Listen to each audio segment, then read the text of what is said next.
Hello friends, स्वागत आहे तुम्हा सर्वांचे आजच्या नवीन व्हिडिओमध्ये। तर मित्रांनो, याच्या आधी मी एक व्हिडिओ बनवलेला होता की मी स्कॉलरशिपचा एक क्लेम केला होता आणि त्याचा मेसेज पण मला आलता की तुमचा क्लेम अप्रूव्हल झालेला आहे आणि तुमच्या अकाउंटमध्ये ते क्लेमचे पैसे जे येणार आहे। तर मित्रांनो, काय झाला, इलेक्शनच्या तारखा डिक्लेअर झाले आणि ते आचारसंहिता लागली, त्यामुळे मित्रांनो माझा जे क्लेम आहे त्याचे पैसे माझ्या बँक खात्यामध्ये आले नव्हते।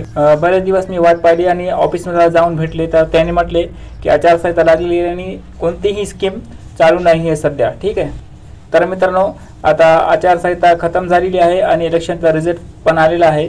पण मित्रांनो, मला 12 तारखेला एक मेसेज आलता, मी तुम्हाला दाखवतो। 12 जूनला हे तुम्ही बघू शकता, हे डिअर कस्टमर युअर अकाउंट आणि हे लिहिलेलं आहे, ते बघू शकता तुम्ही, क्रेडिट झालेले आहे। आणि हे महाराष्ट्र बिल्डिंग आणि हे महाराष्ट्र बिल्डिंग म्हणजे महाBOCWच्या साईटवरून हे मेसेज मला आलता त्याच्या ऑफिसमधून की तुमचे जे क्लेमचे रुपये आहे ते तुमच्या खात्यामध्ये जमा झालेले आहे। ठीक आहे, आणि ज्या लोकांचे आत्तापर्यंत हे आपले क्लेमचे पैसे नाही आले त्यांनी थोडा वेळ थांबावा आणि तुमचे भी पैसे येईल। ठीक आहे, आणि जी स्कीम आहे ते भांडे बर्तनची ते सध्या सुरू नाही आणि ज्यांच्या सिटीमध्ये ते सुरू झाली त्यांनी मला कमेंट करून सांगावे। ठीक आहे, तर असेच व्हिडिओ पाहण्यासाठी मित्रांनो आमच्या चॅनलला सबस्क्राईब करून ठेवा, तर तुम्हाला नवनवीन व्हिडिओ भेटत राहतील। ठीक आहे मित्रांनो, पुन्हा भेटूया एक नवीन व्हिडिओवर।